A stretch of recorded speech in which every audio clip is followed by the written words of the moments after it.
Hello, wonderful person. Welcome to part 3 of Surviving Mars, and in this particular series, I actually kind of decided to advance the game just a little bit so that you wouldn't have to wait for me to develop a few things here, but let me just give you a little bit of a summary of what happened. First of all, we figured out how to build a water moisture vaporator, which is actually a pretty awesome tool.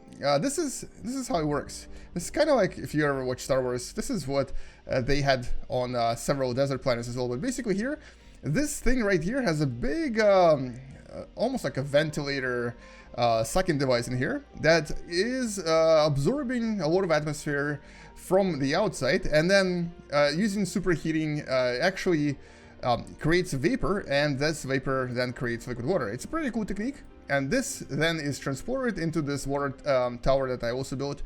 And what happens afterwards is, well, I guess you could call it magic, because I'm not exactly sure what the chemistry behind this is, but they basically use this to create fuel. Now, I'm guessing when I say magic, I really meant electrolysis, and horrible humor. But anyway, so yeah, it uses electrolysis to separate water molecule, H2O, into hydrogen, H2, and oxygen, O2, which is then loaded into the rocket. This is actually something that I've been waiting to do for a long time in the last video, but I just never got to it, and ended up just kind of doing this behind the scenes, because it was it required some reading. I had to figure out what I had to do. Anyway, long story short, our rocket is now slowly being refueled. Now, one thing here is that I think eventually I'll be able to send this back to Earth. But the other thing is that I don't really have anything to send there. So I actually figured out that apparently you can gather exports here. And specifically, I think here it is represented by... let me see if I have any of these. It's represented by so-called rare metals, rare materials. And I think there was like a bunch of found somewhere. Yeah, there we go. There's like 495 rare metals in this area. And I figured if I can actually maybe somehow find a way to bring some of my drones here, and I actually placed a storage container here, bring some of my drones and bring some of the materials to build an extractor, then extract all of the rare metals, and then bring them back there and send them back to Earth. I might actually make some extra money, because apparently this is how you can make money. I don't really know if there's any other ways of making money yet. I haven't discovered them, but this is definitely one of those ways. Also, we obviously completed some research, but I haven't really been following research too much, because I really haven't learned what you can research yet. A lot of these things are really simple. So now we have drones and rovers move 25% faster. We also have cargo space increased by 10,000 kilograms on the rocket. We're now researching the Moxie Upgrade, which I believe is the oxygen producing generator. In other words, once we build a Moxie generator on the planet, we can then start generating oxygen, which will be required for humans to survive. So I kind of did a bit of a scientific analysis here on what we need to basically have humans, because basically for robots it's very easy. You just need electricity. Once you have enough metal and electricity can be either from these guys or from these guys, you can essentially have a relatively stable robotic colony, as you can see right here. But for humans, you will need water, which we're slowly extracting right now. You will need oxygen, which we don't have yet, and obviously you will need food, which I have no idea how to make yet. So we're still far away from bringing humans here, but luckily for us, because of the starting parameters that we have in the game, we can actually build a pretty advanced building, and I think this is called arcology, that allows us to have comfortable living spaces for the colonists on the planet. So in that sense, we're kind of ahead of the game. But anyway, so let's see what we have to do. So research is good. We scanned a sector. We found a lot of, I guess, water. Oh, okay, that's awesome. Oh, underground water. I don't really know how to get to that yet. There's some underground water here. There's a lot of stuff here. I've actually haven't been looking into what I've been scanning. I need to be a little bit more observant here. But oh, okay, I found some concrete. A lot of concrete, as a matter of fact, and there's an anomaly right there. I've also learned how to recharge my robots. So right here they have a battery, And this battery needs to be recharged once in a while. And to recharge them, you just have to actually send them to... Let's do it with this guy. You just have to send them... Wait, what are you doing here? Huh, weird. Vehicle battery low. Oh, here we go. We actually need to recharge this guy. So this guy that's currently mining will need to be charged. And so I'm gonna... Well, actually, let's have him finish mining this first. We're gonna recharge him right after. We're gonna send him to the... Basically, all you have to do is send him to the cable line, and then he'll just do it automatically. It's a pretty cool technique, actually. But I guess there is a bit of a little bit of multitasking involved, because you'll have to be aware of your robots and their fuel and so on. Luckily, it shows it to you here. All right, so this guy, I don't know what you're doing, but let's... So my plan is to actually send him to that area right there. But wait a second. Can I? No, I can't mine this. Can I? No, I can't. All right, so we need to send him to the area where I would like to eventually build... Oh, okay. Oh, I see what's happening. Oh, that's so cool. He's transporting the little guys. He has 4 guys inside. That's pretty awesome. So it's a remote control vehicle that transports, commands, and repairs drones. Very awesome. So he will be responsible for building a remote rare metal extraction facility. And that's actually my goal for now. I want to see if I can collect enough rare materials that we can send to Earth and then collect some money. I don't really know if we need the rare materials for anything else here. But yeah. Oh, and one more thing I decided to do behind the scenes is I decided to recycle this building right here, because I realized I'm totally not using it, and it has maintenance fees in a sense. You basically have to, see how you have to repair things, and it requires certain materials. I couldn't afford that, so I decided to just kind of demolish it. Now, I don't really know how to recycle it just yet. We'll figure this out later. For now, our goal is to keep building up the colony. And I think what I need to do is I need to bring a few buildings that will allow us to construct electronic parts, machine parts, polymers, because everything else we can collect here on Mars. But these advanced resources we can't really build. And I think there's no building for them. At least I haven't researched one yet. I don't think any of this... Yeah, I don't think any of these can actually be built. Production? Or metal extractor. Oh, okay, I can build electronics factory. Yeah, looks like I can build them. It says I need a prefab, which means I have to bring another rocket with these buildings in them. Which is fine. We'll do that later. Because we'll need to start building these materials eventually, and I think we're almost out, actually. So, moving on. So, our plan for now is to see if we can... First of all, let's actually consider bringing another rocket soon with those particular buildings that I just mentioned. But also, let's see if we can somehow take these guys right here. Where is it? Somewhere here, right? There it is. We need to take them right here. And... Oh, what's that? Did I do that? Oh, okay, that's the scanning queue. Okay, that's perfect. Let's queue up a few of these areas. And what we're going to do is basically try to build stuff here. And oh, look at that. There's a dust devil right in the middle. So this is where we're going to store the materials. And there's an anomaly here, which is awesome. And what I'm going to do is I'm going to use my... This guy. No, is it this way? Breakthrough discovered. Ooh, breakthrough. Which guy is it? Where's the mining guy? Mining guy can actually store resources inside. Yeah, this guy. So he's gonna refuel, as in he's going to collect energy, and then I'm gonna send him to that area, and he's gonna bring all the metals there. So this will charge him from the grid, which is perfect. This is my pile of dirty rocks. This is our waste area. Alright, so what does breakthrough mean? This means that we can now research a few new things, and here it is... Oh, I was wrong. I can totally build a fuel refinery and a polymer factory. That's great.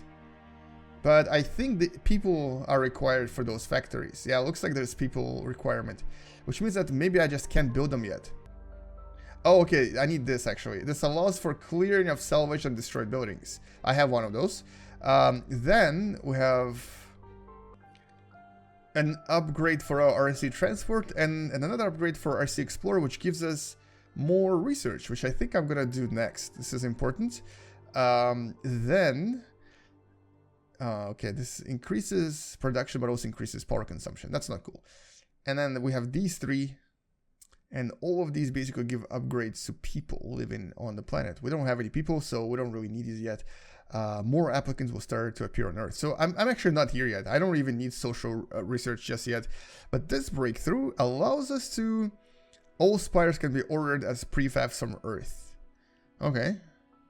Do I need spires? I don't think I need spires. But you know what? Why not? We don't really have anything much better, so let's go for it.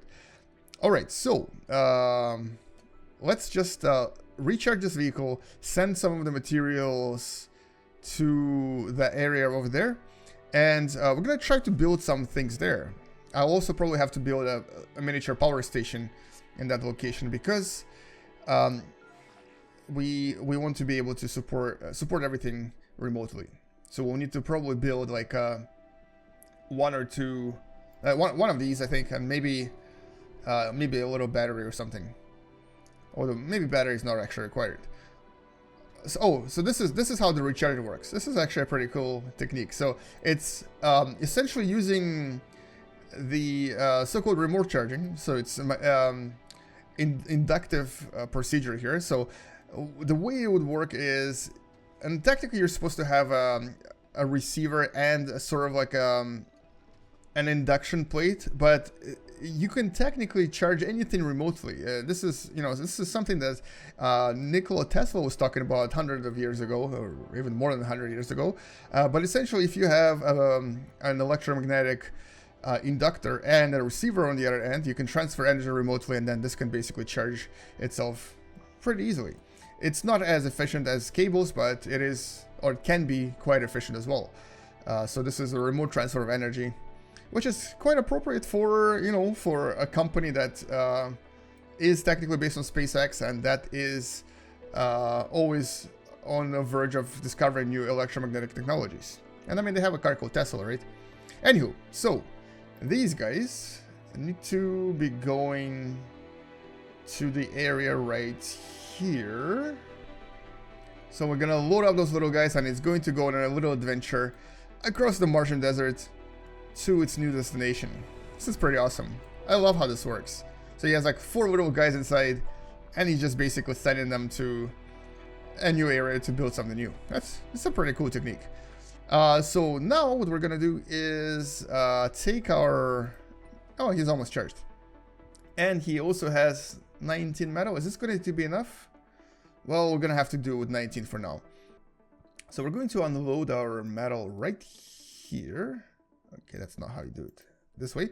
And then the little drones that are coming here are going to use this metal to build a few electrical chargers here, and the hopefully rare metal extractor as well. Oh, I didn't check what I need for it.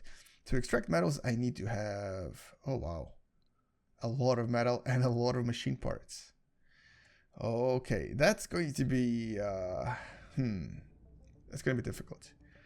I do need only 5 energy though, but I didn't think about needing so much metal. So I'll actually have to bring 1 more metal here, probably from here. I can just collect it in this area. But there come our drones. Sector scanned. And discovered a little bit more, I think it's a little bit more metal, right? And just a little bit more concrete. So surprisingly, this whole area is not as resource rich as you'd expect from a volcanic, not just volcanic, but the biggest volcano in the solar system. This is a volcanic area, so I thought it would be very resource rich. And I guess the area around it maybe is, but the peak of the volcano is not. Still, it's pretty awesome to have a base on top of a biggest volcano in the solar system. Anyway, moving on. So we're about third way there in terms of fuel, so we'll need to be aware of that. But I still want to be able to try to send at least some of the rare materials to Earth, just to see how much money we can make from it. Oh wow, and it looks like as soon as I actually brought my rovers here, they started mining things automatically. That's pretty awesome. So they're gonna give me just enough metal to basically create a miniature colony here. A self-sufficient colony. Alright, the explorer guy, oh, he just finished exploring and analyzing anomalies, so we're gonna send him to the next one. And this guy is not a guy at all. It's a drone hub. So I'm just gonna have to wait for that research so we can actually reclaim some of the resources from here. Now I'm really happy that I built this battery. As you can see, it's very, very efficient. As a matter of fact, it's so efficient that I have never seen it drop below a certain level. So it's supporting us with enough energy to have a very efficient colony going. Now I wonder if I can repair this, because it does need to be repaired really soon. Okay, request maintenance is right there. Cool, so I can do this later on. It's not very difficult, apparently. And meanwhile, in the other side of our colony, we're going to start building a few generators. So I think I'm going to actually start with the electrical large solar panel. And I don't think I can build a battery here because it does require polymers, which I have to bring from there. But maybe we'll build it later. For now, let's just actually do production. Let's just put an extractor right here. Too far from drones. Oh, from what? From domes. From domes?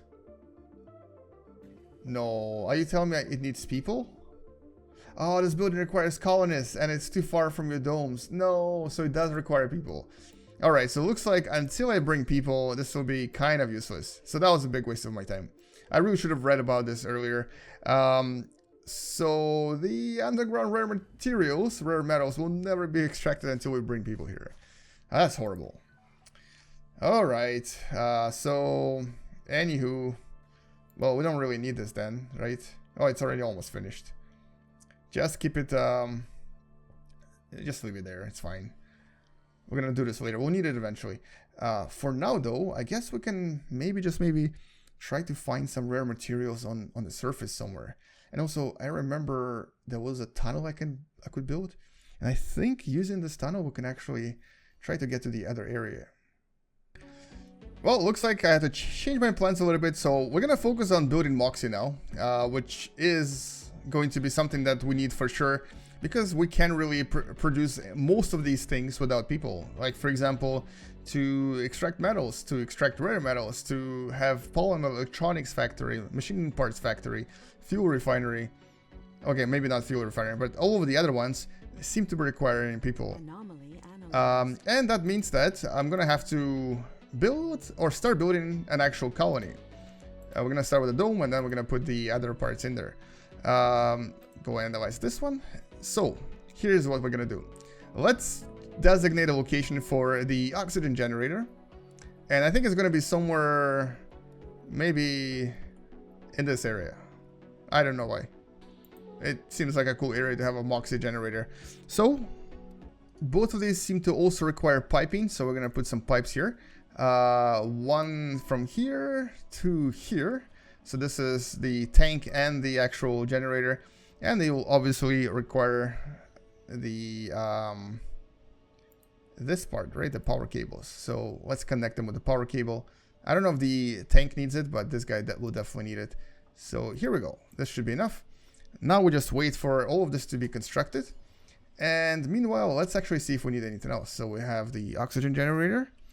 I can also potentially build hydroponic farm, which produces food, but consumes water depending on the crop type. Oh, it once again needs workers. Darn it. So, okay, I think what we're going to do is we're going to prepare for the colonists, which I'm not sure if I'll be able to send in this particular video, but in the next part, we'll definitely have actual colonists coming, and I'm hoping that they'll survive for at least like a few days. I don't know how the death works here yet, but I have a bad feeling about this because I'm totally not prepared. I really thought that I'm gonna have like a robotic colony going and then people will come in later. But the way things are going, we're gonna have to work fast and bring people relatively soon. Alright, so these guys are actually not really needed anymore. As a matter of fact, I'm gonna shut this down for now. And what we're gonna do is we are going to just keep the metals there. bring all of these guys back. They're gonna start constructing things for us in that area, because we just can't do anything without the people. We need to bring those people to have both a rare metal facility, but also, oh, what's this? But also the oh, that's the Explorer. Just really anything. We need people to construct everything. So apparently robots are very limited in what they can make on Mars right now. Oh, and I just realized I did get some extra money from something. I believe there was actually some sort of event that gave me $500 million. I forgot what it was, but I do have slightly more money than before now. So we are at $2 billion. And well, technically we can actually launch a passenger rocket now, but obviously I'll have nowhere for them to live. So let's build them at least like a thing, like a dome or something for them to stay in. So we're going to do this in the next part. So this is going to be where we bring the colonists. For now, I think, okay, we have 3 rockets left, and I would really like to actually have the machine parts, electronic parts, a few more polymers, and a few more. Oh, actually, I'll need to bring the prefab buildings as well that can construct stuff for me. So we're gonna send 2 rockets. We're gonna send oh, this guy's right. He's running out of energy. I need to bring him back to the energy station. But yeah, so we're going to send 2 rockets. One of them is going to be with just resources, and one of them is going to be with people. And I think that's a pretty smart thing to do. Or maybe it's not. I don't know. Oh, farm. I can build a farm. Produces food. Ah, interesting. It is work efficient and requires no power. That's perfect. Maybe we'll actually get that, because I think her hydroponic farm does require a lot of water. Mars crowdfunding. Oh, receive a one-time grant of $1 billion. Yes, please. All right, so let's do this and then this. That sounds important, right? Because we do need money. I didn't realize how money is going to be an issue here. Mostly because I didn't really know what the actual economics of this game is. Okay, so this says we don't have a pipe. Oh yeah, it's because it's not built yet. So here is our Moxie. And this is basically an oxygen extractor. Produces oxygen, no production during dust storms. So this particular tool, we're going to talk about in the next video, but it's a pretty cool technique that we've already developed on how to potentially reproduce oxygen on Mars and even on the moon. And this here is the oxygen storage area. So here, this is where we're going to be storing oxygen. And it's actually really cool. I didn't realize that these guys right here don't actually seem to have any deterioration. They don't seem to require any maintenance. You can also apparently open them to make them more efficient, but they will then not be protected from Martian storms. But look at how awesome this is. So, and yeah, this is definitely a nuclear reactor. It is now producing 20 energy, but I'm guessing maybe it will start deteriorating more. So let's just close. We don't really need that much energy right now, but I definitely have to bring more of these from Earth because they seem to be very, very, very effective and produce more energy than even the large solar panel does. Okay, so you are almost charged, right? So we're gonna send you, and you're gonna go and scan something else. And now we're going to build the most awesome building in the whole game, which is of course the dome. This is where we're going to start getting ready for our colonists. Now I don't really know if it's best for me to build it somewhere farther away from everything, although it does need piping and obviously electricity. So maybe we'll just leave it somewhere here, or maybe somewhere over here. Oh no, they can't actually build it there. I don't want to intersect with resources though, but I do want to have it somewhere where we can still be close enough with all the other action. Alright, I think this is good enough. So here we'll actually be able to build some buildings. Let's connect it with a few pipes, and let's also give it the necessary electricity as well. And so now we just wait, and this is actually going to be a pretty awesome construction. It's definitely a lot bigger than I thought it would be. But I think now what we have to do is start building things inside of it. Ooh. Oh, very cool. New anomalies. Very, very cool. And we just finished analyzing one of the anomalies. So let's go ahead and analyze the second one. And as we're doing all of this, I think what I'll do is I'm going to continue this in the next video. We're going to prepare for our colonists, and we're going to try to send our first human mission to Mars. This is going to be a really, really exciting moment. It's something that's definitely is going to be a lot more exciting when it happens in real life. But for now, just considering the fact how realistic all of this is, I am already super, super psyched about it. So come back tomorrow to watch another part of Surviving Mars, and we'll hopefully bring our first colonies to Mars. For now, that's it. See you guys tomorrow. Space out, and as always, bye-bye.